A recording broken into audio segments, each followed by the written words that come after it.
శివాయ. ఓం శ్రీ మాత్రే నమః. అందరికీ నమస్కారం. మీరు కనుక ఫస్ట్ టైం మన ఛానల్ని చూస్తున్నట్టయితే సబ్స్క్రైబ్ చేసుకొని ఈ వీడియోని లైక్ చేయండి.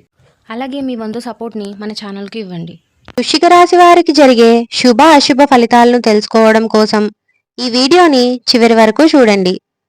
ఈరోజు వృశ్చిక రాశి వారికి మిశ్రమ ఫలితాలు ఎదురయ్యే సూచనలు ఉన్నాయి.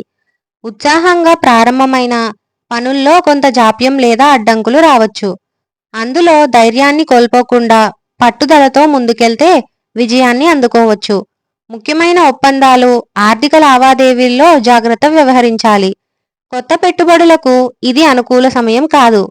ఉద్యోగస్తులకు ఒత్తిడి ఎక్కువగా ఉండే అవకాశం ఉంది. అయితే మీ తెలివితేటలతో మీరు సమస్యలను అధిగమించగలుగుతారు. వ్యాపారాలలో మితంగా లాభాలు లభించవచ్చు, కానీ అవి నిలకడ కలిగినవే అవుతాయి. కుటుంబ వాతావరణం స్వల్పంగా ఉద్విగ్నంగా ఉండొచ్చు. మాటల విషయంలో ఓర్పు అవసరం. ఆరోగ్యపరంగా ఈరోజు మీరు మానసిక ఒత్తిడిని ఎదుర్కోవచ్చు. ధ్యానం లేదా సాధన ద్వారా ప్రశాంతత సాధించగలరు. శరీరానికి విశ్రాంతి అవసరం ఉంటుంది. ప్రేమ సంబంధాలు ఈరోజు కాస్త తేలికగా ఉండవు. భావోద్వేగాలను అదుపులో ఉంచాలి. విద్యార్థులకు పాత విషయాలపై పునరావృతం అవసరం ఉంటుంది. కొత్త విషయాలు పూర్తిగా అర్థం చేసుకునేందుకు ఈ రోజు అనుకూలంగా ఉండకపోవచ్చు. ఈ రోజు మీకు కలిసి వచ్చే సంఖ్య 9.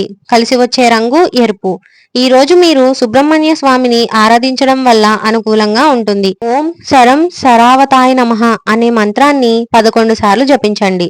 ఎరుపు పుష్పాలతో పూజ చేయడం శుభప్రదం. ఈ రోజు శాంతియుతంగా, చాకచక్యంగా వ్యవహరించాల్సిన రోజు.